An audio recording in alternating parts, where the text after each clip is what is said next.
Al-Quran kalam Allah atau kalam Rasulullah. Sebelum mungkin kita masuk ke terminologinya ini apa itu Al-Quran sebenarnya. Mungkin pembahasan ini boleh jadi dikatakan sudah selesai atau tidak perlu lagi dibahas karena eh, apalagi yang mau dibahas dari Al-Quran itu kalam Allah atau kalam Nabi Muhammad sudah jelas bahwasanya Al-Quran itu kalam Allah. Akan tetapi eh, eh, kajian-kajian disiplin ilmu Al-Quran itu yang sekian ratusan banyaknya oleh ulama kita, jangan sampai kita tinggalkan sepenuhnya. Penting juga tetap kita kaji. Jadi eh, bukan hanya pembahasan yang apa istilahnya sekarang itu living Quran atau tafsir-tafsir tematik apa atau dan sebagainya. Tapi ilmu nuzul Al-Quran ini merupakan salah satu warisan ulama kita, warisan turas. Jadi turas ini bagian daripada eh, warisan budaya Islam. Namanya budaya itu merupakan identitas. Jadi harus kita jaga, harus kita lestarikan. Nah, makanya jangan sampai kita terlalu sibuk dengan living Quran atau eh, tafsir-tafsir tematik terus sampai melupakan eh, ilmu-ilmu yang fundamental yang berkaitan dengan ilmu Al-Quran. Salah satunya ini ilmu nuzul Al-Quran. Terus hmm, biasanya kalau kita mau masuk ke pembahasan sesuatu itu uh, biar lebih menarik, ulama sering sebutkan faedah-faedah daripada suatu fan ilmu tertentu. Nah, di sini saya tidak cantumkan faedah-faedahnya. Salah satu faedahnya itu ya tentunya kita jadi tahu betul ke Al-Quran kalam Allah, betul ke Al-Quran dari Muhammad. Nah, kita jadi tahu. Kul hal yastawi alladziina ya'lamuuna wal ladziina la ya'lamuun. Tentu saya berbeda orang yang tahu sama orang yang tidak tahu. Di sini di ayat ini kan eh, objek daripada pengetahuannya itu tidak disebutkan atau maf'ulun bihinya tidak disebutkan. La ya'lamun sama ya'lamun saja. Artinya semua ilmu apapun berbeda, termasuk ilmu ini, ilmu nuzul Al-Quran. Berbeda orang yang mengetahuinya sama orang yang tidak mengetahuinya. Terus selain itu faedahnya juga kita bisa merasakan eh, semangatnya ulama bagaimana bisa melahirkan sebuah fan ilmu yang namanya ilmu nuzul Al-Quran. Nah ini harus dilestarikan juga semangat belajar, semangat melahirkan sebuah disiplin-disiplin ilmu.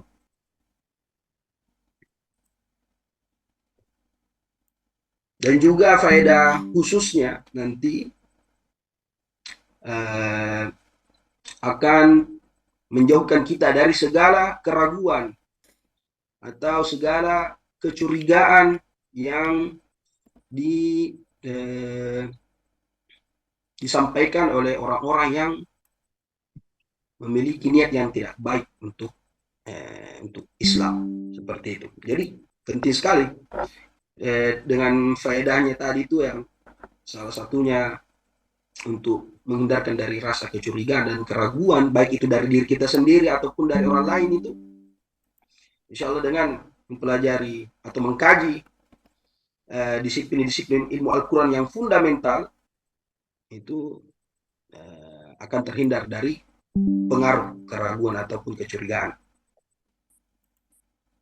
Karena Al-Quran itu merupakan identitas terbesar agama Islam ya, dan juga merupakan salah satu sumber utama dari 4 sumber eh, ilmu Islam itu sendiri. Langsung saja, jadi dari tema ini Al-Quran kalam Allah bukan kalam Nabi Muhammad. Nah, kita perhatikan satu kata dulu apa itu Al-Quran. Apa itu kalam? Kalau Allah sudah tahu pasti. Kalau Nabi Muhammad sudah tidak perlu dikasih tahu. Nah, apa itu Al-Quran? Kelihatan tuh? definisi, terminologi daripada Al-Quran itu sendiri.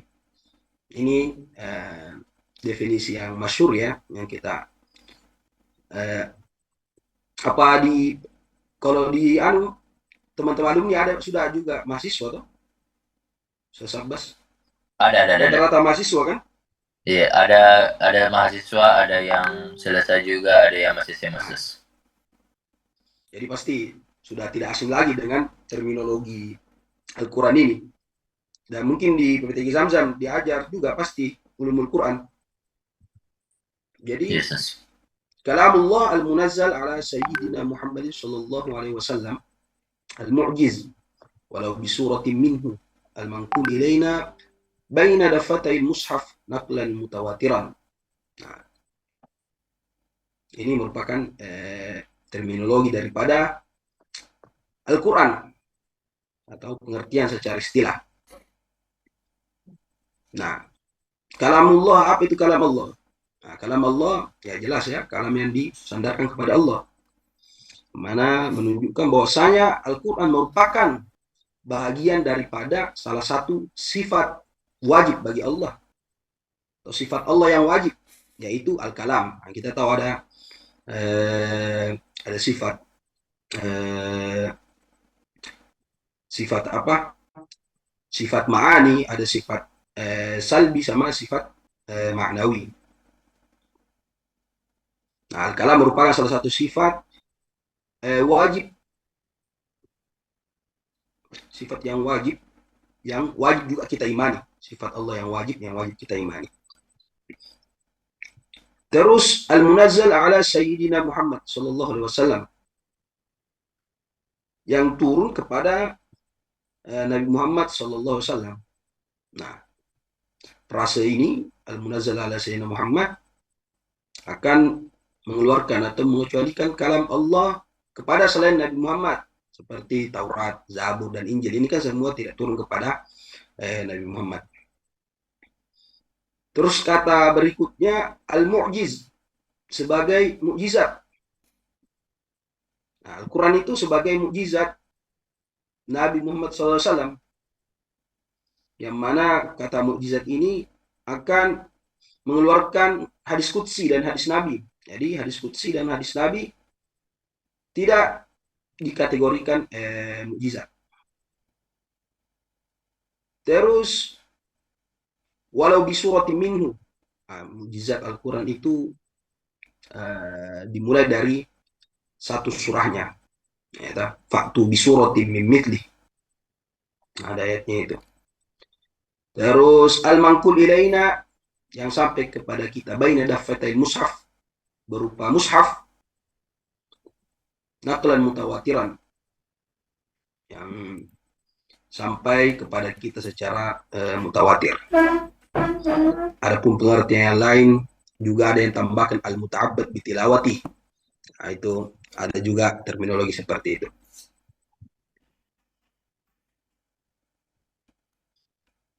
Jadi ini definisi daripada Al-Quran yang masyhur. Nah, dari definisi ini sudah jelas ya, sudah jelas bahwasanya dari kalau menjawab tema kajian kita hari ini, kalamullah, Al-Quran itu kalamullah, bukan kalam Nabi Muhammad SAW. Sudah jelas dari definisi yang sudah disepakati oleh ulama. Jadi bukan lagi kalam Nabi Muhammad, karena dari definisi Al-Quran itu sendiri sudah menyebutkan kalamullah. Nah, terus apa itu kalam? Nah, apa itu kalam? Tadi kan kalamullah, tema kita kan kalam Al-Quran, kalam Allah, atau bukan kalam Nabi Muhammad. Definisi Al-Quran sudah kita ketahui. Sekarang apa itu kalam? Nah, mungkin sebagian atau mungkin rata-rata sudah hafal apa itu al-kalam. Kalau di Alfiyah, kalamuna lafdun mufidun. Ya, Nah, Kastakim itu misalnya yang mengatakan itu tidak bagian daripada definisi daripada al-kalam. Jadi apa? Kalam Allah itu al-kalam itu lafzul mufid, sebuah lafaz yang bermakna. Maka kalam Allah merupakan perkataan atau lafaz bermakna dari Allah. Dari sini sudah kita ketahui bahwasanya kalam Allah itu terdiri dari sebuah kata yang memiliki makna berasal dari Allah. Nah, kalam Allah berarti inilah Al-Quran. Terus kalam Nabi, apa itu kalam Nabi? Dari tema tadi itu kalam Al-Quran, kalam Allah, bukan kalam Nabi. Kalam Nabi perkataan yang bermakna dari Nabi Muhammad SAW. Nah, dari sini kita paham bahwa kalam Nabi itu terdiri juga dari sebuah perkataan, lafaz memiliki makna berasal dari Nabi Muhammad Sallallahu Alaihi Wasallam. Nah, jadi kita sudah tahu apa itu Al-Quran, apa itu kalam, apa itu kalam Allah, apa itu kalam Nabi. Nah, adapun untuk menjawab pertanyaan kajian itu tadi, kalamullah, Al-Quran kalamullah atau kalam Nabi, maka ada beberapa hal yang harus kita ketahui. Setidaknya ada dua fakta yang saya kumpulkan di sini, bersumberkan dari maraji-maraji yang muktamad. Dua fakta yang harus kita ketahui, yang mana fakta ini nanti akan menguatkan bahwasanya Al-Quran itu merupakan kalam Allah, bukan lagi kalam Nabi Muhammad. Yang pertama, Nabi Muhammad SAW itu merupakan seorang yang ummi. Arti itu ummi menurut Ibnu Manzur itu salah seorang pakar bahasa, sahibul lisanil Arab, pengarang lisanul Arab.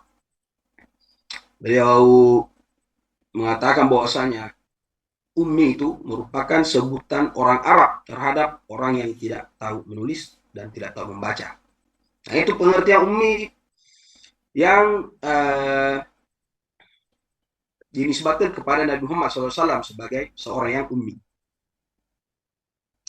Adapun juga nanti ada beberapa orang sekuler, orang-orang orientalis ingin merekonstruksi makna ummi.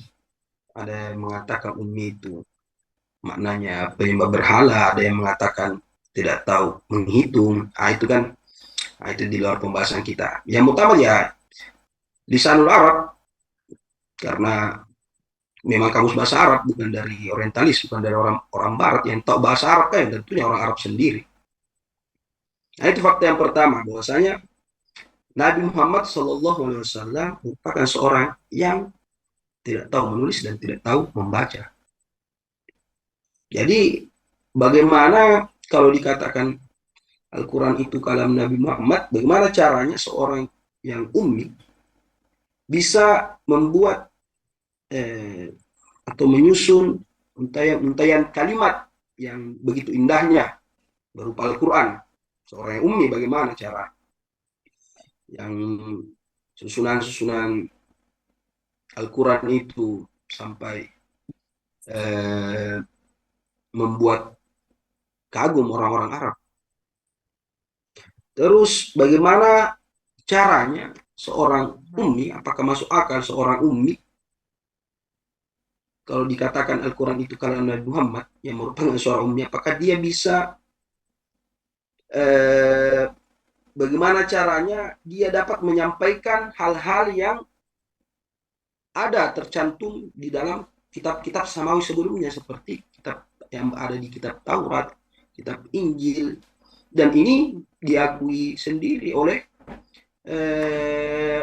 ulama-ulama mereka sendiri, ulama Yahudi, ulama Nasrani mengakui bahwasanya apa yang disampaikan Nabi Muhammad itu memang ada di kitab-kitab mereka terdahulu. Nah, bagaimana seorang ummi, seorang yang tidak tahu menulis dan tidak tahu membaca itu bisa sampai mengetahui hal-hal tersebut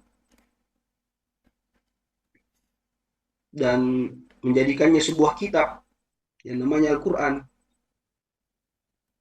Terus bagaimana seorang ummi bisa eh, menyampaikan atau menginformasikan eh, kisah-kisah nabi-nabi terdahulu atau kisah-kisah umat terdahulu. Nah, itu bagaimana seorang yang tidak tahu menulis dan tidak tahu membaca bisa menyampaikan itu semua. Apalagi kisah-kisah yang akan datang atau eh, seperti kemenangan umat Islam terhadap eh, Roma.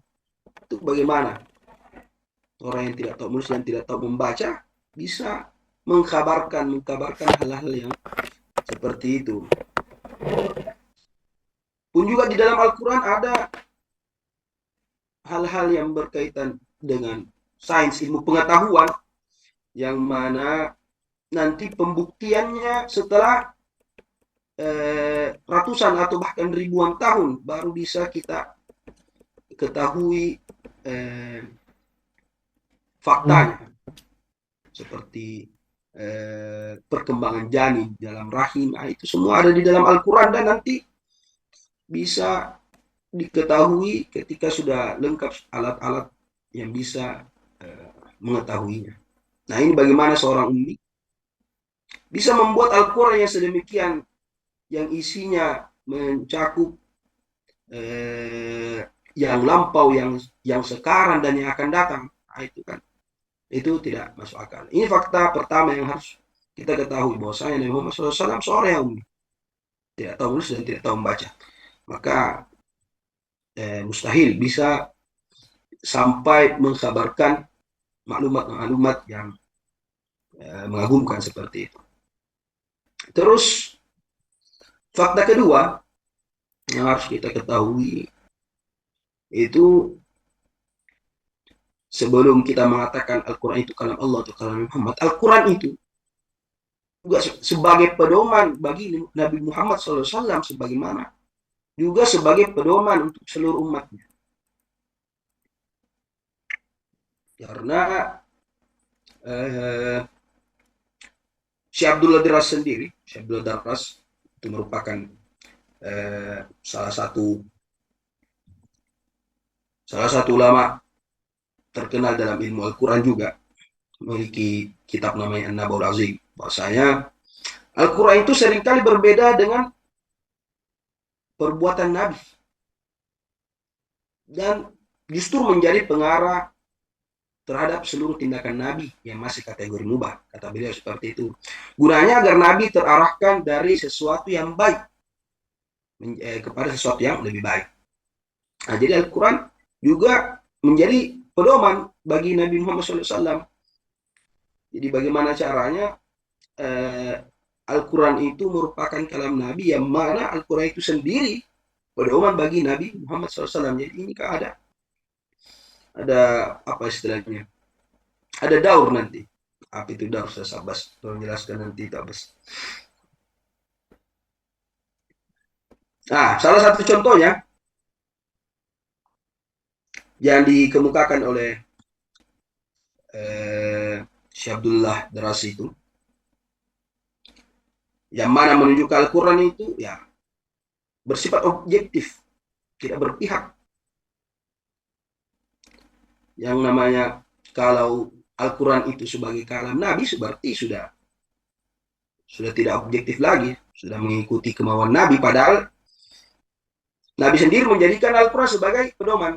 Nah, sebagaimana contohnya di sini di surah At-Tahrim ayat 1, ya ayyuhan nabiyyu lima tuharrimu ma ahallallahu laka tabtaghi mardhat azwajik Allahu ghafurur rahim. Nanti cari sendiri terjemahannya ya, di Al-Quran terjemahan. Jadi ayat ini bercerita oleh ulama tafsir kita, menerangkan bahwasanya ayat ini menceritakan bahwa sebelumnya Nabi Muhammad SAW mengharamkan dirinya menggauli Sayyidah Maria Al-Qibtiyah radhiyallahu anha.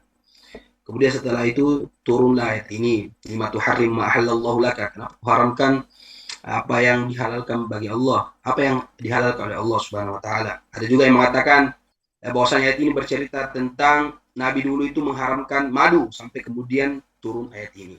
Nah, ini kan pedoman. Ini kan pengarahan dari dari Al-Quran itu sendiri, bukan dari Nabi Muhammad SAW. Terus contoh yang lain, istaghfir lahum aw la tastaghfir lahum. In tastaghfir lahum 70 marratan fala yaghfirullahu lahum. Nah, contoh ini bercerita yang mengafirmasi bahwasanya Al-Quran itu betul-betul kalam Allah, bukan kalam Nabi Muhammad. Contohnya, kadang ada beberapa hal yang tidak diketahui oleh Nabi Muhammad, nanti dikasih tahu oleh Allah melalui wahyunya di dalam Al-Quran. Nah, ini contoh ayatnya, istaghfir lahum wa la tastaghfir lahum. Oleh ahli tafsir, ayat ini turun ketika Nabi ingin mensolati salah satu jenazah. Dan ternyata yang Rasulullah SAW tidak tahu, ternyata jenazah tersebut merupakan orang yang munafik. Nah, maka turun ayat ini untuk memberitahukan Nabi bahwasanya jenazah yang dia ingin istighfarkan itu merupakan seorang yang munafik. Maka Allah berfirman, istaghfirullah wa la tastaghfirullah mithla astaghfirullah 70 marratan fala yaghfirullahu lahum. Tidak akan diampuni oleh Allah Subhanahu wa taala.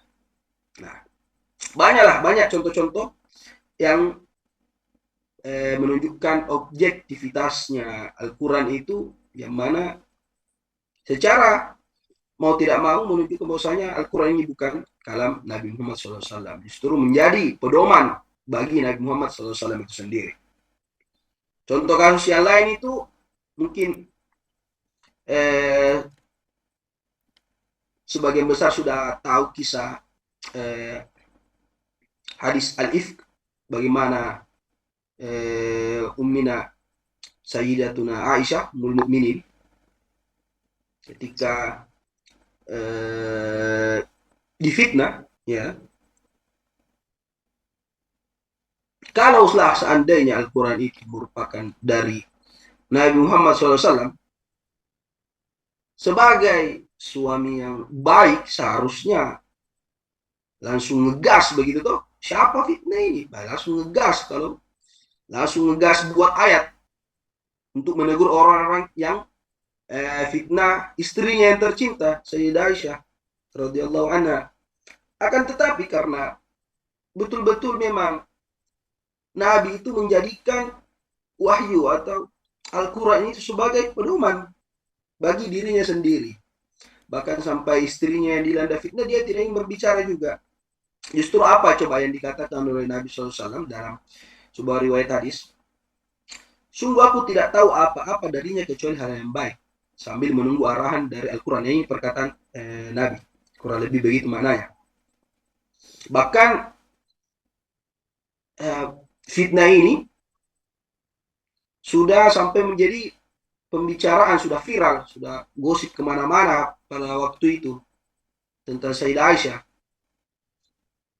Sampailah nanti turun surat An-Nur ayat 11 sampai 20 sebagai pembela Nabi Muhammad SAW dan Sayyidah Aisyah radhiyallahu anha. Innal ladzina ja'u bil ifki. Ya, itu ayatnya itu. Nanti silakan cek sendiri. Nah, kalau Al-Quran itu dari Nabi Muhammad sendiri, seharusnya kalau istrinya ini loh, istri tercintanya Sayyidah Aisyah, harusnya langsung, mungkin kalau kita langsung cari itu orangnya, yang siapa yang yang buat gosip seperti itu. Iya, tapi Nabi tidak seperti itu. Memang menunggu tuntunan Allah Subhanahu wa taala semata. Ini menunjukkan bahwasanya Al-Quran itu objektif dan tidak berasal dari Nabi. Banyak sekali contoh-contohnya.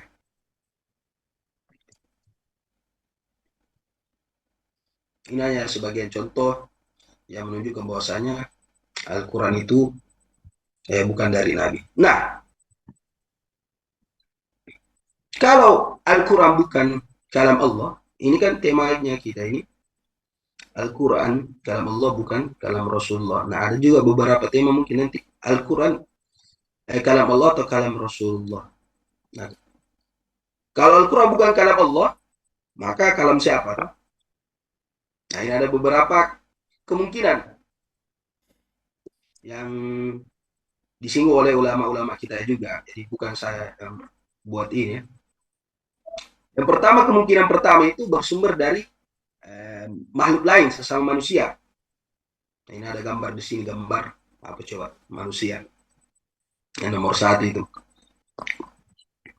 Jadi, kenapa kita katakan kemungkinan yang pertama itu bersumber dari manusia? Karena tadi di awal, dari dua fakta bahwasanya Al-Quran, Nabi Muhammad SAW merupakan seorang yang ummi, dan juga Nabi sendiri menjadikan Al-Quran itu sebagai tuntunannya, sebagai pedomannya. Maka kalau begitu, kalam siapa kalau seperti itu? Kalau Nabi sendiri sudah tidak bisa disandarkan kepada Nabi. Nah, maka ini muncul tiga kemungkinan yang lain. Apakah itu bersumber dari makhluk lain, jadi Nabi mengambil dari makhluk lain sesama manusia. Yang kedua, bersumber dari jin. Dan yang ketiga, bersumber dari malaikat. Nah, jadi ini tiga kemungkinan yang bisa ada. Dan saya rasa sudah tidak ada yang lain, karena hanya tiga hal ini yang berpotensi atau memiliki potensi menerima suatu ilmu pengetahuan, karena batu, benda-benda mati kan sudah tidak terhitung lagi. Adapun yang pertama ini bersumber dari makhluk lain sesama manusia, ini sudah bisa tertolak juga, sudah terbantahkan. Karena kenapa? Nabi Muhammad SAW, yang mana beliau juga selain daripada lahir dalam keadaan ummi, tidak tahu menulis dan tidak tahu membaca, ini merupakan efek daripada apa? Karena memang lingkungan yang ummi, tidak tahu menulis, tidak tahu membaca. Jadi Nabi selain daripada lahir itu ummi, juga besar dalam keadaan ummi, dan besar di kalangan orang yang ummi. Maka masa ummi mengajar orang yang ummi, orang tidak tahu menulis, tidak tahu membaca, mengajar orang yang tidak tahu juga menulis. Nah, ini kan nanti baku lihat saja, apa ini bagus ini. Ataupun ada yang mengatakan bahwasanya Nabi Muhammad SAW itu ketika waktu pergi berdagang bersama kakeknya atau pamannya, yang mana ketemu seorang rahib, makanya ini gambar rahib ini, pendeta. Jadi dikatakan Nabi Muhammad itu ambil daripada pendeta, yang pendeta itu ada kayaknya di Barasan, kalau tidak salah ya, Buhaira namanya. Buhaira.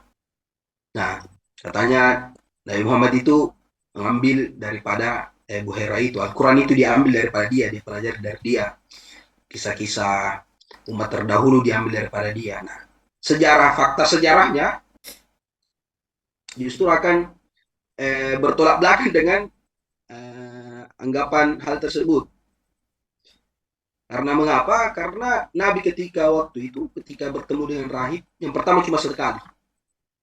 Terus yang kedua, dia ketemu ketika masih muda, masih belia, masih usia belia, beliau bertemu atau ketemu dengan rahib ini. Jadi bagaimana caranya Al-Quran yang banyak itu 30 juz itu atau 114 surah bisa Nabi Muhammad terima, kuasai sepenuhnya langsung satu kali ketemu, dan dia bisa ingat, dia bisa simpan sampai berpuluh-puluhan tahun baru dia sampaikan. Nah, ini kan tidak masuk akal juga.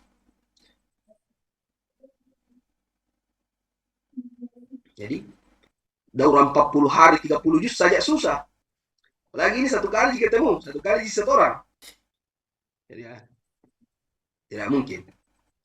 Adapun kemungkinan yang kedua ini, apakah dia bersumber dari jin?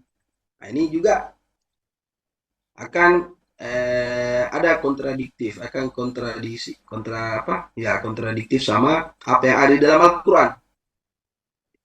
Karena Al-Quran sendiri ngomong, kulla ini jitama'atil insu wal jinnu ala ayyatu bimithli hadzal Qur'an la ya'tuna bimithlihi walau kana ba'du min ba'di dhira. Meskipun berkumpul itu manusia dan jin, mereka ber, bersekongkol, berkongsi untuk membuat yang miripnya Al-Quran, layak tuna bimithli, walau kana ba'du li ba'din dhahiran, meskipun mereka saling tolong menolong membuatnya. Ini kan bertentangan. Kalau memang kok bisa Nabi Muhammad ambil, atau kok bisa Al-Quran ini dari jin, sedangkan dia sendiri ngomong, kalau misalnya kita anggap Al-Quran itu dari jin, terus tiba-tiba ngomong di dalam Al-Quran, jin juga tidak bisa membuat Al-Quran. Itu bagaimana dikatakan Al-Quran ini berasal daripada dia, sedangkan dia sendiri bilang jin ini tidak bisa membuat seperti Al-Quran. Jadi bersumber dari jin sudah tidak bisa, ini jin yang sering kasih 3 permintaan. Terus kemungkinan yang ketiga, bersumber dari malaikat. Nah, ini juga akan ada kontradiksi dengan Al-Quran itu sendiri. Karena yang kita tahu malaikat, dia merupakan makhluk Allah, nuroniyah, terbuat dari cahaya, yang hanya tahu bekerja. La ya'suna Allah ma amarahum wa yaf'aluna ma yu'marun. Jadi, kalau mau dikatakan Al-Quran ini bersumber dari malaikat, akan kontradiksi dengan perkataan Al-Quran itu sendiri yang mengatakan malaikat pun itu disuruh. Tidak mungkin membantah apa yang disuruh, atau tidak mungkin membantah sama yang menyuruhnya, yaitu Allah Subhanahu wa taala. Jadi tidak mungkin lagi kita katakan Al-Quran itu bersumber dari 3 hal ini. Jadi kalau sudah tidak bisa ini, 3 kemungkinan ini, maka terbatalkan, tidak ada jawaban lain kecuali Al-Quran itu merupakan kalam Allah Subhanahu wa taala atau kalam Nabi Muhammad. Dan mustahil kalau Al-Quran merupakan produk dari Muhammad, karena beliau sudah kita katakan tadi di atas ada 2 fakta. Beliau terlahir dan besar dalam keadaan ummi, serta akan muncul perkara-perkara yang kontradiksi dengan Nabi sendiri, yaitu sebagai pedomannya. Maka sudah bisa kita pastikan bahwasanya Al-Quran merupakan kalam Allah Subhanahu wa taala semata yang diturunkan kepada Nabi Muhammad SAW melalui perantara malaikat Jibril, yang dijadikan sebagai pedoman umat Islam hingga akhir zaman. Nah, sampai di sini clear sudah dari pertanyaan bahwasanya Al-Quran itu kalam Allah, bukan kalam Nabi Muhammad. Jadi sudah bisa dihapus itu tanda tanyanya, karena sudah selesai. Nah, adapun berhubungan dengan hal ini, Al-Quran kalam Allah. Kemudian setelah kita bahas kalam Allah, kita tadi sempat singgung di definisi Al-Quran itu al-munazzal ala Sayyidina Muhammad. Nah, yang turun kepada Nabi Muhammad. Nah, disinilah para ulama mencantumkan beberapa pendapat mengenai turunnya Al-Quran ini. Apakah dari lafaznya, atau lafaz dan maknanya dari Allah, atau lafaznya dari Allah dan maknanya dari Nabi Muhammad, atau maknanya dari Allah dan lafaznya dari Nabi Muhammad.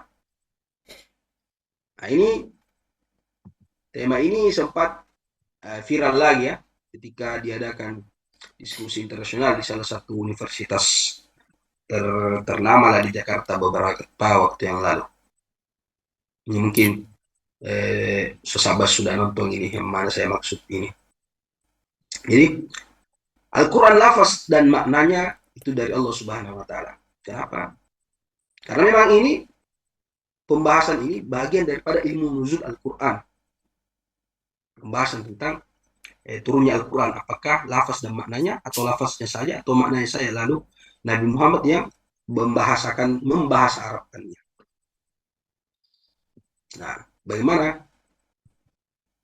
Nah, oleh Profesor Dr. Fadli Hasan Abbas, merupakan salah satu guru besar ya tafsir dan ilmu Al-Quran di salah satu universitas di Yordania. Nama kitabnya Itqanul Burhan fi Ulumil Quran. Jadi kalau Imam Az-Zarkashi punya kitab Ulumul Quran namanya Al-Burhan. Imam As-Suyuti punya nama kitab Ulumul Quran namanya Al-Itqan. Nah, datang ini Dr. Fadli Hasan Abbas bikin namanya Itqanul Burhan, digabung itu dua judul, dua kitab. Itqanul Burhan, ada dua jilid kalau tidak salah. Berisikan beberapa pembahasan-pembahasan ilmu Al-Quran juga yang sudah dibahas oleh Imam Azhar, oleh ulama-ulama sebelumnya, cuma diteliti kembali oleh beliau. Beliau sendiri berpendapat bahwasanya pembahasan tentang Al-Quran lafaz dan maknanya dari Allah Subhanahu wa Ta'ala. Ada yang mengatakan Al-Quran itu maknanya dari Allah, terus kemudian Nabi Muhammad yang membahasa Arabkannya. Ada yang mengatakan seperti itu, dan memang disebutkan oleh Imam Az-Zarkashi dan juga dikutip juga sama Imam Jalaluddin As-Suyuti dalam kitab Ulumul Quran mereka. Nah, salah satu pendapat yang disebutkan di sana yaitu Al-Quran itu turun maknanya dari Allah dan lafaznya Nabi Muhammad. Nah, itu salah satu pendapat yang dikemukakan. Meskipun nanti pada akhirnya pendapat ini merupakan pendapat yang sangat lemah. Sangat lemah. Jadi dari 3 pendapat ada satu pendapat yang paling kuat dan 2 pendapat yang paling lemah. Dan yang paling diterima dan paling kuat itu ialah itu tadi, lafaz dan maknanya semuanya berasal dari Allah Subhanahu wa Ta'ala. Adapun kalau lafaznya dari nabi, jadi maknanya dari Allah dan lafaznya dari nabi, maka dikategorikan sebagai hadis nabi ataupun hadis qudsi. Ada juga yang mengatakan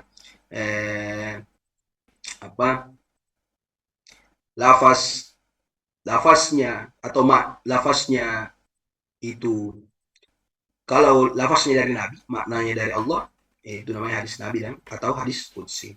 Adapun perbedaan hadis nabi dan hadis qudsi itu hanya dari segi penyandarannya saja, dari segi matanya. Kalau hadis nabi, sami'tu Rasulullah SAW, kalau hadis qudsi, qala Allah azza wa jalla an Rasulullah SAW, qala Allah azza wa jalla. Nah, itu kalau hadis qudsi. Dan keduanya lafaznya dari Nabi Muhammad SAW dan maknanya dari Allah. Al-Quran tidak, makna dan lafaznya sama-sama dari Allah. Nah, apa pendapat yang lemah ini? Yang mengatakan bahwasanya lafaz atau maknanya Al-Quran itu dari Allah, kemudian Nabi Muhammad nanti yang membahasa Arabkannya, itu karena memahami ayat ini dengan keliru. Jadi, wa innahu latanzilu rabbil alamin nazala bihi ruhul amin ala qalbika litakuna minal mundirin bilisanin arabiyyin mubin. Nanti boleh sendiri cek lagi terjemahannya apa, atau sekarang mungkin sambil. Nah, ayat ini disalahpahami, dikelirukan. Mereka menjadikan yang mengatakan lafaz Al-Quran itu dari Nabi Muhammad, mereka menganggap bahwasanya ala qalbika, ya kan? Ala qalbika ini, mana ini? Ala qalbika ini menunjukkan bahwasanya yang sampai kepada Nabi dari Allah itu yang sampai kepada Nabi dari Allah melalui perantara malaikat Jibril, ya toh, nazala bihi ruhul amin ala qalbika litakuna min bilisanin arabiyyin mubin. Jadi yang sampai kepada Nabi itu merupakan sebuah makna. Karena mengapa? Kalau dikatakan lafaz yang sampai kepada Nabi Muhammad juga seharusnya bunyinya ala samaika au udunaika, karena ala qalbika, hati itu katanya tidak menerima lafaz. Jadi kita tidak pernah ngomong bahwasanya hati mendengar, itu ya yang pertentangan nanti. Yang ada yang mendengar lafaz itu cuma telinga, pendengaran. Nah, makanya mereka berpendapat bahwasanya nazala bihir ruhul amin ala qalbika. Jadi kata ala qalbika ini menunjukkan bahwasanya yang diturunkan oleh Allah Subhanahu wa taala melalui malaikat Jibril merupakan sebuah makna, karena hati itu tidak bisa menerima lafaz. Katanya seperti itu. Terus yang kedua, bahwasanya firman Allah Subhanahu wa taala bilisanin arabi mubin. Kata ini merupakan penyempurna kata litakuna minal mundirin, sebagai apa? Sebagai pemberi peringatan, ya toh. Bilisanin arabi mubin. Ya, khitabnya atau lawan bicara yang ditemani di sini, yang disebutkan, yang dimaksud adalah Nabi Muhammad SAW. Litakuna minal mundirin, bahwasanya supaya agar engkau Muhammad merupakan termasuk orang-orang yang memberikan berdakwah atau yang memberikan peringatan dengan berbahasa Arab, bilisan Arabi mubin. Nah, ayat ini menunjukkan bahwasanya kalau yang membahas Arabkan makna Al-Quran itu yang dibawa oleh malaikat Jibril alaihissalam itu adalah Nabi Muhammad SAW. Ya, sampai sini jelas ya. Nah, ini dua hal ini yang dipahami keliru dari ayat sebelumnya tadi, yang mana menghasilkan sebuah opini yang lemah, yaitu mengatakan bahwasanya Al-Quran itu lafaznya dari Allah, maknanya dari Allah, lafaznya dari Nabi Muhammad. Nah, bantahannya, bagaimana kita meluruskan kekeliruan pendapat ini dari ayat tersebut tadi. Yang pertama itu, Al-Quran makna berserta lafaznya itu diturunkan ke hati Nabi SAW sama sekali bukanlah hal yang mustahil. Bahwasanya lafaz dan makna itu turun kepada hati Nabi SAW. Nah, Dr. Fadli Hasan Abbas ini mengatakan sebagaimana menganalogikannya, beliau menganalogikan perkara lafaz dan makna bisa saja diturunkan ke hati Nabi juga. Sebagaimana kita mengirimkan sebuah pesan yang melewati jaringan-jaringan satelit apa, kemudian berubah menjadi sebuah lafaz. Kita terima menjadi sebuah lafaz. Nah, ini kan teknologi sudah menjawab bahwasanya makna dan lafaz itu bukan hal yang mustahil bisa diturunkan kepada Nabi Muhammad SAW. Terus bantahan kedua, bahwasanya berkata Allah itu bilisanin Arabi mubin. Oleh ulama tafsir kita itu, kalau tadi dikatakan dia merupakan penyempurna kata litakuna minal mundirin, ya kan? Yang tadi itu, yang mana menjadikan bahwasanya Nabi Muhammad yang membahasa Arabkan Al-Quran. Nah, oleh Az-Zamakhsyari ini ulama tafsir ya, pemimpinnya para mufassir, pengarang Al-Kasyaf, Jarullah, menjelaskan kalau ayat ini juga bisa sebagai penyempurna firman Allah, nazala bihir ruhul amin.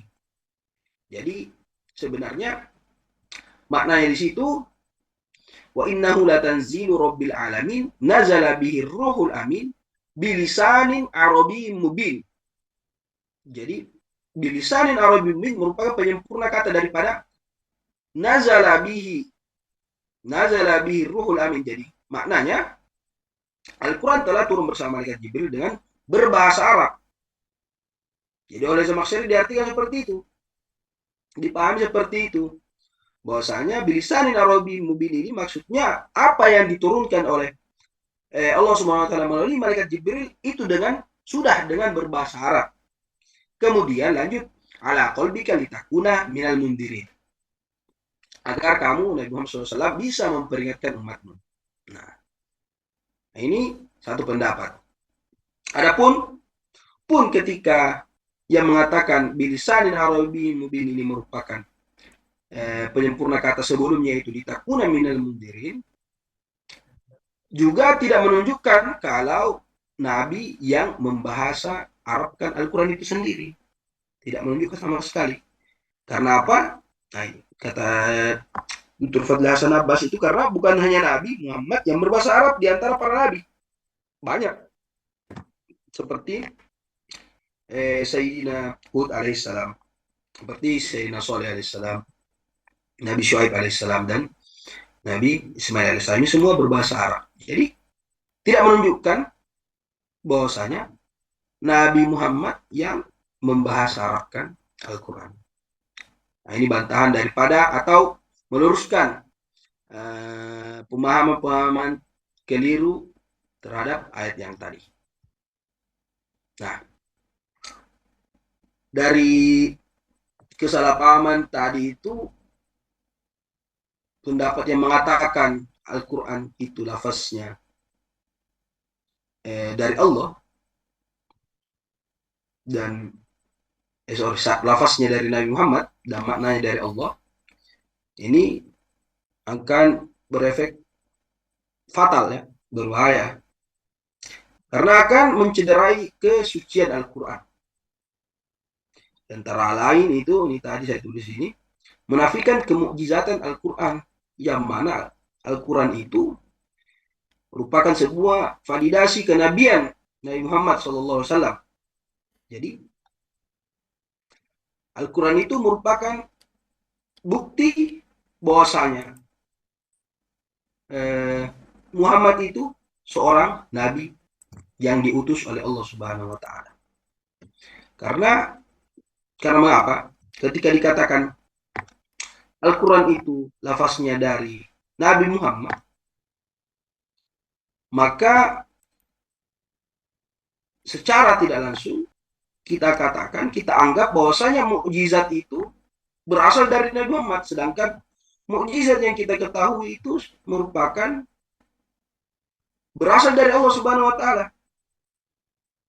Mukjizat merupakan kemampuan yang diadakan oleh Allah Subhanahu wa taala terhadap suatu hambanya yang bersifat luar biasa dan menantang kaum yang ada pada saat itu dan tidak terbantahkan. Nah, itu pengertian mukjizat. Inti daripada mukjizat itu dari Allah Subhanahu wa taala. Nah, kalau dikatakan Al-Qur'an itu maknanya dari Allah dan lafaznya dari Nabi Muhammad, maka secara tidak langsung menafikan bahwasanya menafikan keilahian Al-Quran sebagai mukjizat. Nah, itu yang pertama kalau mengatakan bahwasanya Al-Quran itu kalam Allah dan kalam Nabi Muhammad, yang mana lafaznya dari Nabi Muhammad dan maknanya dari Allah. Adapun efek yang kedua itu akan muncul berbagai macam hal-hal yang kontradiktif di dalam Al-Quran. Kalau kita katakan Al-Quran itu lafaznya dari Allah dan lafaznya dari Nabi Muhammad dan maknanya dari Allah. Ini kasih harus lurus. Ada beberapa ayat yang akan kontradiksi. Yang pertama, inna anzalnahu Qur'anan Arabian la'allakum ta'qilun. Ini jelas sekali ya. Anzalnahu Qur'anan Arabian, kita turunkan Al-Quran, kami telah turunkan toh. Kami telah turunkan Al-Quran berbahasa Arab. Nah, yang kita ketahui berbahasa Arab itu apa? Tentunya yang memiliki lafaz dan makna. Terus ayatnya Al-Quran Arabian ghairu dhi iwajin la'allam yattaqun, ini juga jelas. Nah, kalau dikatakan Al-Quran itu kalam Allah dan kalam Rasulullah dari segi lafaznya dari Nabi Muhammad SAW dan maknanya dari Allah, maka seharusnya konteks ayatnya tidak seperti ini ya. Nah, kalau dikatakan seperti itu, karena kalau kita mengatakan Al-Quran itu ada ikut campur daripada Nabi Muhammad, timbullah kontradiktif. Yang mana hal kontradiktif ini melahirkan kontradiktif yang lain di dalam Al-Quran. Afala yatadabbaruna al-Qur'ana walau kana min indi ghairillahi lawajadu fi ikhtilafan katsira. Kalau katanya Al-Quran ini dari Allah Subhanahu wa taala, maka banyak hal-hal perbedaan yang akan terjadi. Salah satunya ini kontradiktif. Nah, bagaimana bisa Al-Quran mengatakan kalau Al-Quran bukan dari Allah, maka akan ada hal-hal yang kontradiktif. Sedangkan Al-Quran dari Allah. Bagaimana dikatakan Al-Quran dari Allah? Kalau dikata ada kontradiktif yang terjadi. Bahwasanya Al-Quran itu berasal dari Nabi Muhammad. Lafaznya dari Muhammad. Nabi Muhammad yang membahasa Arabkan. Sedangkan Al-Quran sendiri bilang, Inna anzalnahu Qur'anan Arabiyyan. Ini mungkin nggak terlalu cepat bicara kah? Dipahami juga? Nanti ditanya ke saya kalau ada yang kurang jelas. Terus, banyak. Salah satunya ini. Faqala in hadza illa sihrun yu'thar in hadza illa qaulul bashar sausli saqar. Ini sempat disinggung juga. Bahwasanya ini orang kafir ketika mengejek Nabi Muhammad ya, atau Al-Quran. In hadza illa sihrun yu'thar, ini merupakan sihir. In hadza illa qaulul bashar, bahwasanya Al-Quran ini tidaklah selain daripada perkataan manusia. Sausli saqar, maka akan dimasukkan ke dalam neraka saqar. Jadi orang-orang yang mengatakan Al-Quran itu merupakan ada campur tangan manusia atau perkataan manusia, maka ancamannya sangat pedih, yaitu dimasukkan ke dalam neraka saqar. Terus ayatnya lagi, ma'ala rasuli illal balag.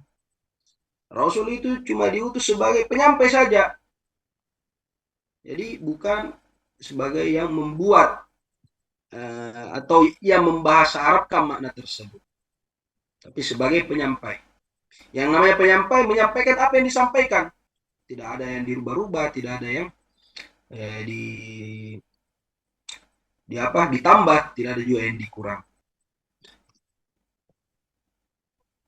Nah terus terkait juga yang tadi kalau dikatakan maknanya dari Allah, lafaznya dari Nabi Muhammad. Kita kembalikan lagi di awal, bagaimana seorang yang tidak tahu menulis dan yang seorang yang ummi, tidak tahu menulis, tidak tahu membaca, bisa melafazkan Al-Quran. Nah, ujungnya akan kembali ke sana nanti. Oleh karena itu, Imam Al-Juwaini, Imam Al-Haramain, membagi kalam Allah itu terbagi menjadi dua. Pertama, jadi surahnya, gambaran daripada kalam Allah itu ada dua, kata beliau, Imam Al-Juwaini. Allah berkata kepada Jibril, katakanlah kepada Nabi Muhammad SAW, ini gambarannya ya, berkata gambaran bagaimana kalam Allah itu disampaikan pada manusia. Yang pertama itu Allah berkata kepada Jibril, katakan kepada Muhammad bahwasanya Allah berkata seperti ini dan memerintahkan kamu ini. Maka Jibril memahami perkataan Allah Subhanahu wa taala, kemudian dia sampaikan kepada Nabi. Dan ibarat yang dia sampaikan tidak mesti sama. Yang tidak mesti sama persis dengan apa yang disampaikan oleh Allah Subhanahu wa taala. Sebagaimana seorang raja kalau berkata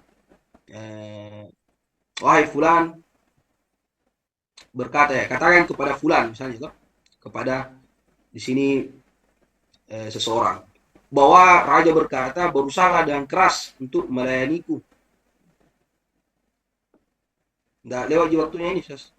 Tolong. Iya. 3 menit, Sas. 3 menit. Oke, terakhir ini. Bisa terakhir. Nah, maka ketika si pembawa pesan mengatakan, raja berpesan agar jangan ada yang bercanda dalam melayaniku dan jangan. Jadi apa yang dibawakan oleh si pembawa pesan ini, meskipun ibaratnya berbeda, tapi tujuannya sama. Tujuannya disuruh berusaha keras untuk melayani raja dan disuruh untuk berperang. Meskipun diksi bahasanya sudah berbeda, tapi maksud dan tujuannya sama. Nah, ini yang pertama, gambaran daripada kalam Allah yang pertama. Allah berkata kepada Jibril, sampaikan ini kepada Nabi Muhammad. Terus malaikat Jibril sampaikan ini kepada Nabi Muhammad, tapi tidak sama persis. Terus yang kedua, Allah berkata kepada Jibril, nah ini gambaran yang kedua. Bacakan kepada Nabi Muhammad SAW kitab ini, disuruh baca.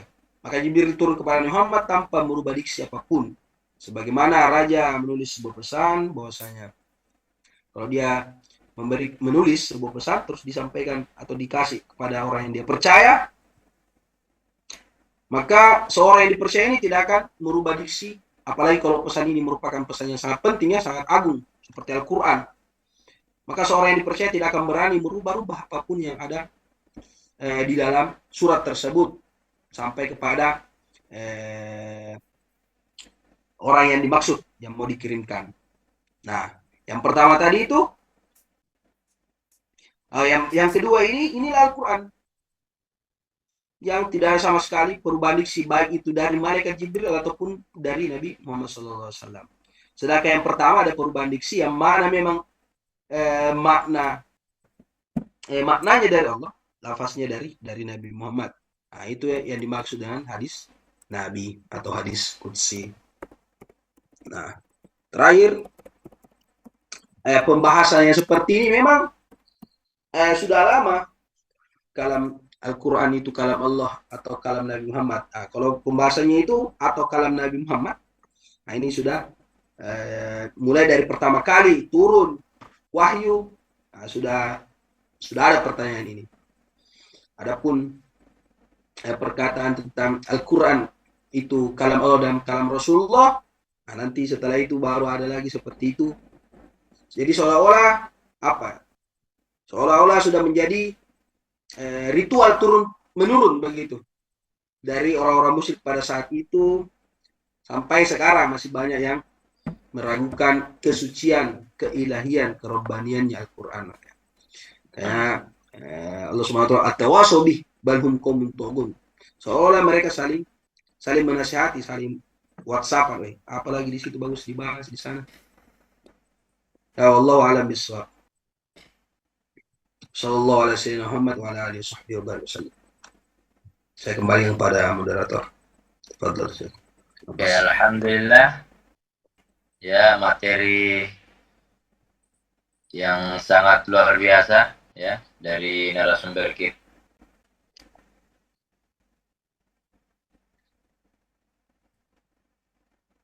Ya, kami ucapkan banyak terima kasih ya, luar biasa materinya. Oke, selanjutnya kita langsung saja bagi audiens semua ya, teman-teman, sahabat semua yang mau bertanya ya. Kami kasih kesempatan ya, mungkin kali ini 3 penanya dulu ya. Silakan yang mau bertanya ya, silakan di on mic ya. Ada yang mau bertanya, silakan. Bismillah, Rasulullah. Sebentar dulu Ustaz, Tabe. Izin bertanya, Tabe Ustaz. Bisakah ini materi PPT tak di-share ke peserta? Bisa, Ya, insya Allah. Bisa jadi, nggak apa-apa jadi. Ya. Oke. Silakan, ada yang mau bertanya? Izin mau menyampaikan, bertanya. Ya, bisa perkenalan diri? Bismillah, namanya Muhammad Ansar. Ya, Muhammad Ansar. Tabe Ustaz, izin bertanya. Ya, silakan. Terima kasih tadi atas beberapa syarahan yang mengenai tentang Al-Quran itu kalam Allah kah atau ada campur tangan dari Rasulullah atau seperti apa. Saya kemarin juga ada mengikuti beberapa diskusi dan saya lihat ada satu ayat yang disampaikan samponanya yang ayatnya itu di surah Al-Haqqah ayat 40. Saya belum dengar mungkin atau saya ketinggalan. Kayaknya belum pernah dibahas ini ayatnya. Innahu laqaulu rasulin karim. Sesungguhnya Al-Quran itu sungguh perkataan Rasulullah. Bagaimana cara kita menerjemahkan ayat ini dan menjelaskan bahwa betul-betul ya ini kesannya ayat ini seolah-olah bahwa Al-Quran itu ada campur tangannya Rasulullah. Innahu laqaulu rasulin karim. Sungguhnya Al-Quran itu adalah benar-benar perkataan Ya, mungkin apakah ada tafsir khusus bahwa memang Al-Quran itu diturunkan untuk Rasulullah atau perkataannya ada bagian dari Rasulullah. Terus bagaimana Eh, pertanyaan pertama ini ayatnya Ustaz. Oke. Nah, mungkin bagaimana apa ya kita bisa meyakinkan bahwa Al-Quran ini betul-betul firman dari Allah. Ada orang yang bilang begini, kayaknya ada campur tangannya dari nabi-nabi lain. Soalnya bahkan perkataan itu dimulai dari nabi-nabi lain sebelum Allah sampaikan. Atau gimana ya? Kayak apa ya ayatnya itu? Idh akhrajahu alladziina kafaru idh qala li sahibihi la tahzan. Innallaha ma'ana. Jadi kesannya Allah itu apa? Mengutip perkataannya Rasulullah yang menyampaikan kepada Abu Bakar, la tahzan, innallaha ma'ana. Wahai sahabatku, jangan sedih, sesungguhnya Allah bersama kami. Maksudnya kayak ada campur, kayak apa ya? Kayak ada campur tangannya begitu. Seakan begitu. Jadi seakan-akan ada perkataan-perkataan Rasulullah yang ada di dalam Al-Quran. Yang ketika terjadi kisahnya, dan itu perkataannya dimasukkan dalam Al-Quran. Jadi orang mungkin berpikir, nah, ini kan perkataannya Nabi Muhammad. Baru kita bilang ini murni dari Allah. Atau seperti apa kita bisa meyakinkan bahwa ya ini betul-betul dari apa namanya? Atau beberapa kisah juga qala li abihi ketika Nabi Ibrahim. Ini kan perkataannya semua Nabi Ibrahim atau seperti apa cara kita menjelaskan bahwa betul-betul Al-Quran itu yang memang murni. Terus yang kedua Ustaz, terakhir. Saya penasaran. Ya mungkin ada juga teman-teman bertanya-tanya. Dari 30 juz Al-Quran, ribuan ayatnya, kita besok kayaknya nusul Quran, ya. Kita peringati nusul Quran. Terus kita mungkin apakah ada dua cara penurunan Al-Quran? Ada yang bilang tiga. Pertama ijmali secara langsung ke Sidratul Muntaha atau ke Baitul Izzah. Kemudian diturunkan beransur-ansur.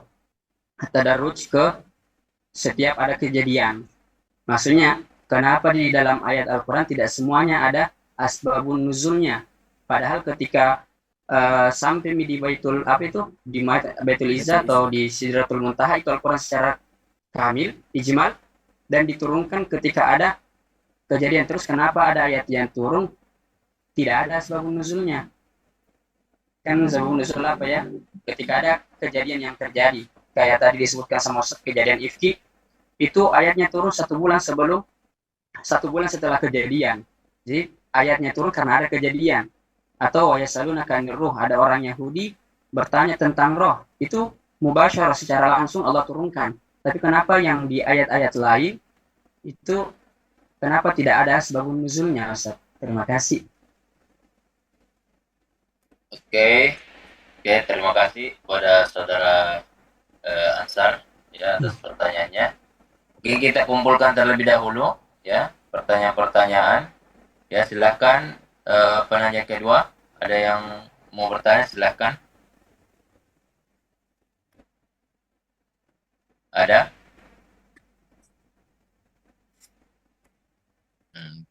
Oke, kalau belum ada ya silakan dipersiapkan dulu ya.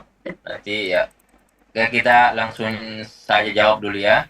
Jadi silakan narasumber ya. Jadi pertanyaan beliau ya, bagaimana kita menyikapi ya, apakah Al-Quran ini adalah firman Allah Subhanahu Wa Taala secara murni, sedangkan dalam ayat ada mengatakan innahu laqaulur rasulin karim ya. Bagaimana cara menerjemahkannya itu sehingga kita bisa memurnikan bahwasanya Al-Quran itu adalah kalam Allah ya. Kemudian pertanyaan kedua tadi ya, bagaimana proses penurunan Al-Quran ya. Ada yang mengatakan 2 kali ya, ada yang mengatakan berangsur-angsur, ada yang mengatakan sekaligus, dan juga ada beberapa ayat yang memiliki asbab nuzul dan ada yang tidak ya.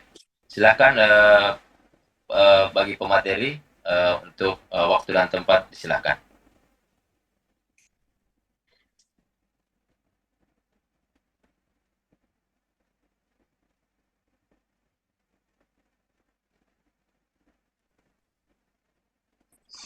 Jadi kalau dihitung dari answer ini ada 5 pertanyaan sebenarnya.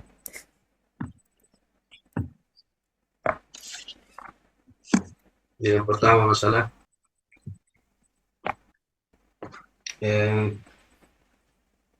bagaimana memahami ayat bahwasanya innahu laqaulu rasulin karim.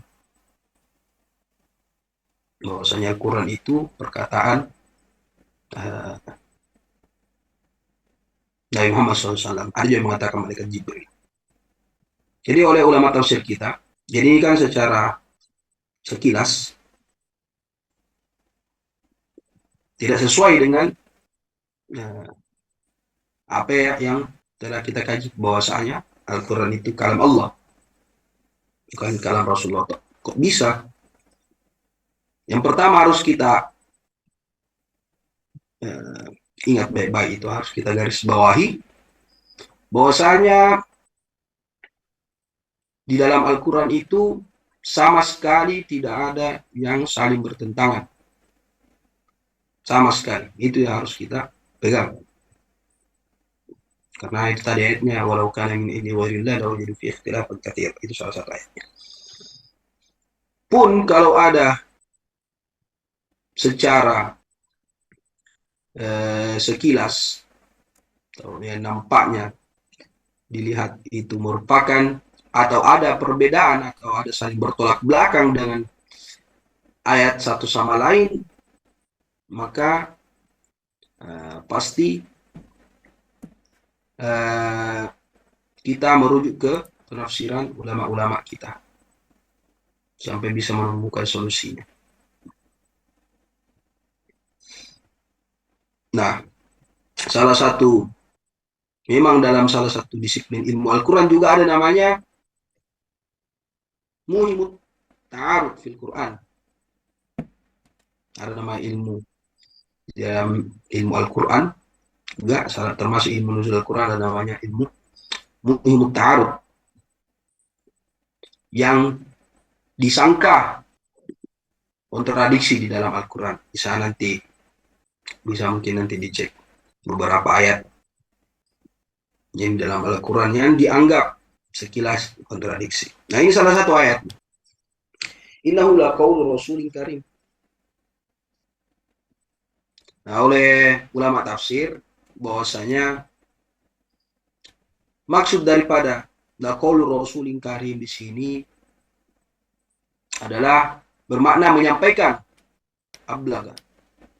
Jadi boleh nanti silakan cek di tafsir-tafsir besar kayak Ruhul Ma'ani, Tafsir Al-Kabir. Nah, kalau mau saya bacakan di sini, Tafsir Al-Baydawi juga. Nah, ini mungkin salah satunya itu bahwasanya innahu laqaulu rasulin karim ay yuballighu 'anillahi ta'ala. Fa inna ar-rasula la yaqulu 'an nafsihi. Jadi Rasul tidak mengatakan itu dari dirinya sendiri. Nah, jadi maksud daripada innahu laqaulu rasulin karim ay min haitsu at-tabligh, dari sisi penyampaian. Wa ma 'ala rasuli illa al-balagh. Jadi Al-Qur'an merupakan kalam Rasul, artinya sebagai penyampai. Beliau hanya menyampaikan dan tidak menunjukkan bahwasanya ini merupakan daripada kalam Rasul sendiri. Itu kalau kita mengartikan bahwasanya Rasulun Karim itu Rasulun Karim itu Nabi Muhammad. Ada juga yang mengatakan malaikat Jibril alaihissalam pun sama sebagai penyampai kepada Nabi. Nah, itu salah satu dipahami oleh ulama tafsir kita. Terus pertanyaan yang pertama, semoga bisa terjawab. Pertanyaan kedua, pertanyaan kedua itu sebenarnya bagaimana kita yakinkan orang lain, bahwasanya Al-Quran itu betul-betul firman Allah Subhanahu wa Ta'ala. Ya, kirimkan nanti nih PPT-nya, nanti kasih baca, yang baca ini. Maka kalau adapun masalah dia dia percaya atau tidak ya, itu di luar kendali kita. Suruh baca saya dulu ini PPT-nya. Nah, baru. Terus yang kedua, bagaimana yang ketiga ini sudah yang ketiga. Yang ketiga, banyak sekali katanya ayat-ayat di dalam Al-Quran yang mana Allah mengutip perkataan-perkataan orang lain selain daripada dirinya. Jadi, lagi-lagi, di dalam ilmu Al-Quran itu sendiri juga ada namanya ilmu at-tadhnib. Tadhnib. Ta, la, nun, ya, ba. Nah, istilah tadhnib ini oleh ulama kita bisa nanti cari di hadits Qom atau Al-Burhan. Yang namanya tadhnib. At-tadhnib ini merupakan kutipan Allah Subhanahu wa taala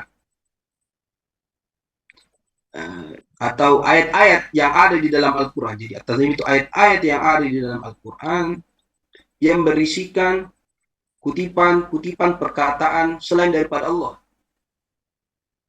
Nah, oleh ulama kita bahwasanya ayat-ayat tadhnib ini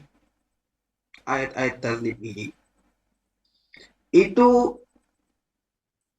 ditakdirkan apa? Dikira-kirakan. Jadi seolah-olah Allah berkata di situ, misalnya apa? La tahzan innallaha ma'ana. Ini tadi yang sempat disinggung. Jadi mimbabit tadhnib itu seolah-olah Allah berkata kepada Rasulullah SAW, Kul innallaha la tahzan innallaha ma'ana. Jadi itu takdirnya. Kul la tahzan innallaha ma'ana. Jadi ada namanya at-tadhnib. Jadi dan lagi-lagi ini tetap bukan menunjukkan bahwasanya ini kalam Nabi Muhammad, karena ujung-ujungnya kalamnya juga Allah. Allah yang talkinkan, Allah yang sampaikan kepada Jibril, Kul la tahzan innallaha ma'ana. Oke. Nabi Jibril turun sampaikan kepada Muhammad. Nabi Muhammad ini kata Allah. Kau bilang ini la tahzan innallaha ma'ana. Kau bilang ini sama Sayyidina Abu Bakar. Nah, itu namanya tadhnib. Terus pertanyaan keempat dan pertanyaan kelima, masalah apa tadi itu? Apakah Al-Quran ini saya kira ada tema tersendirinya ini, Sosabas. Apakah Al-Quran itu turun beransur-ansur nanti? Kalau mau saya buatkan PPT-nya lagi kalau tidak ada pemateri lainnya. Karena sama juga masalah kenapa tidak semua Al-Quran ada sebabun nuzulnya. Nah, ini pembahasan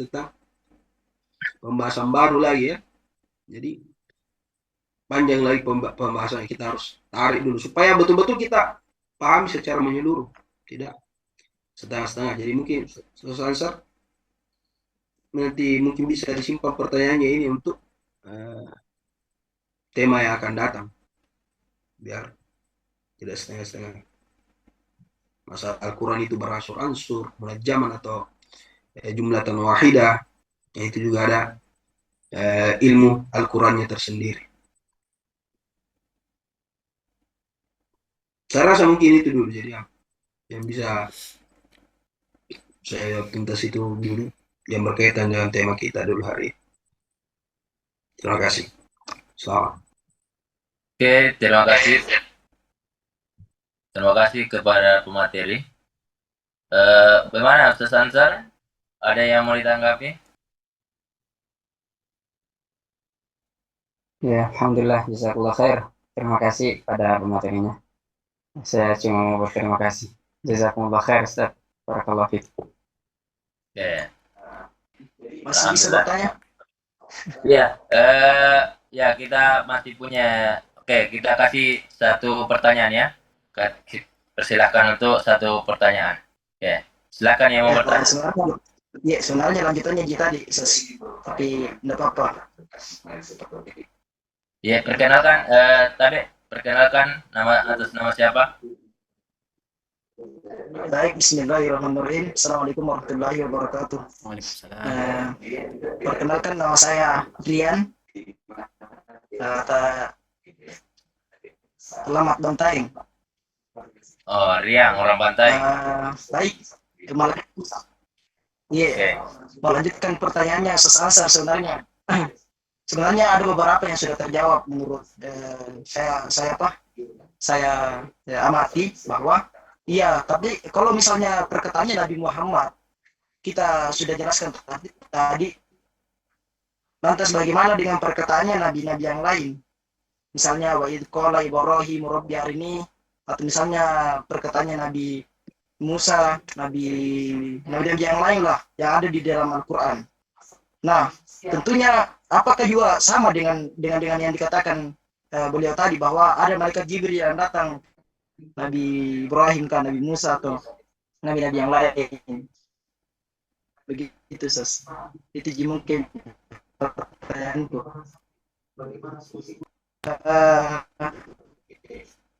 Kita kan topik pembahasan kali ini itu apakah Al-Quran ini adalah kalam Allah atau kalam Nabi Muhammad. Sedangkan Tapi jaringan tak. Stasrian. Jaringannya Stasrian.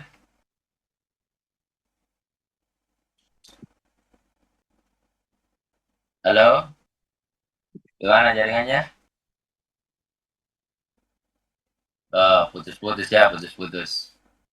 Ya, mungkin ada audiens sharing.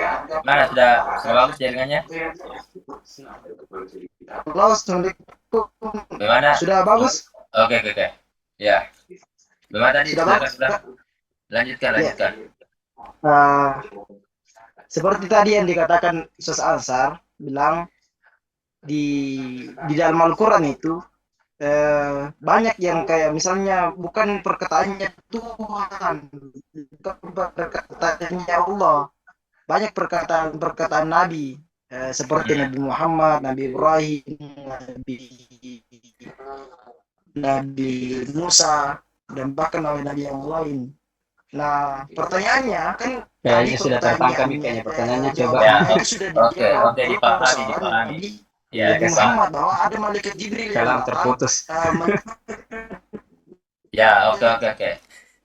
Jaringan putus-putus, Tas. Oke, sudah dipahami pertanyaannya, sudah dipahami. Terima kasih. Ya, mungkin itu. Oke. Terima kasih ya. Terima kasih Tas Rian. Ya, pertanyaannya sudah dipahami.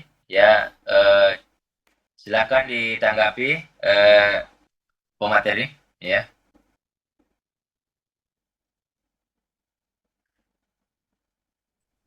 Jadi ya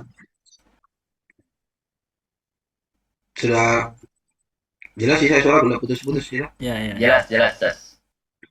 Jadi bagus sekali ya kalau begini ya, semangat kita mengkaji ilmu Al-Quran ya, tidak berhenti hanya setorang, tidak berhenti terbatas simaang, tidak berhenti MTQ sama imam.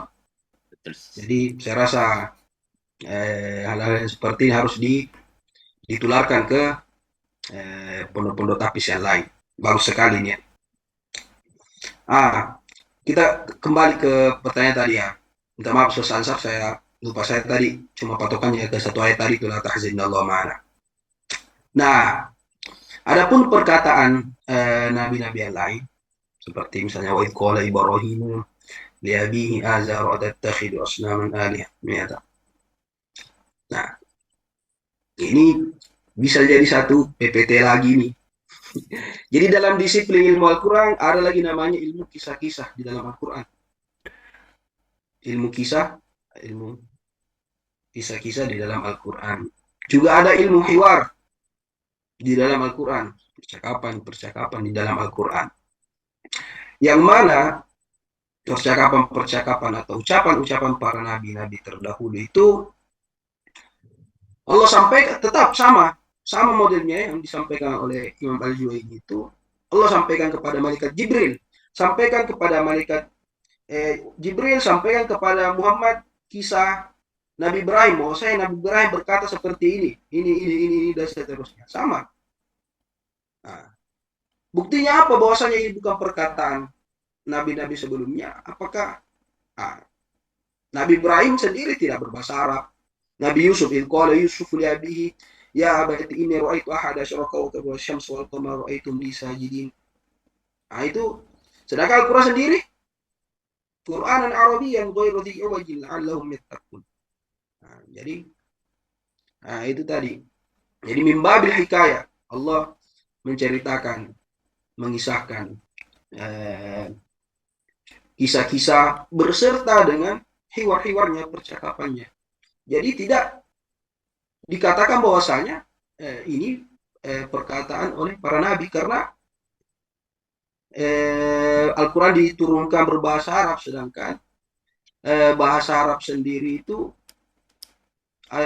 sedangkan bahasa Nabi Ibrahim atau Nabi Yusuf umat-umat terdahulu itu tidak berbahasa Arab. Jadi tetap ini merupakan kalam dari Allah. Terus diperintahkan malaikat Jibril sampaikan kepada Nabi Muhammad kisah-kisah ini beserta hiwar-hiwarnya. Nah, itu sepengetahuan saya. Jadi ada dalam ilmu Al-Quran ya, ilmu kisah-kisah dalam Al-Quran, ilmu qasasul Quran atau al-hiwar fil Quran, ada juga. Wallahu a'lam. Oke, terima kasih ya. Saya rasa sudah sudah memadai dan mencukupi ya apa yang kita dapatkan pada sore hari ini ya. Dan saya rasa juga sudah terjawab pertanyaan-pertanyaannya. Dan jika teman-teman ya, audiens semua masih ingin bertanya ya, silakan kita nanti lanjutkan di grup ya. Kita punya grup ya, insyaallah nanti kita diskusi lanjut di sana, dan pemateri juga sudah ada di dalam grup sana ya. Nah, nanti kita untuk kemudian kita dokumentasi dulu ya. Silakan teman-teman semua untuk on cam ya. Kita dokumentasi ya. Silakan teman-teman untuk on cam. Ya, nanti host yang siapa? Host ya, yang Yang screenshot ya, yang foto ya. Silakan teman-teman untuk on cam ya, kita dokumentasi ya sebagai penutup dari rangkaian kajian ini. Insyaallah. Silakan teman-teman on cam.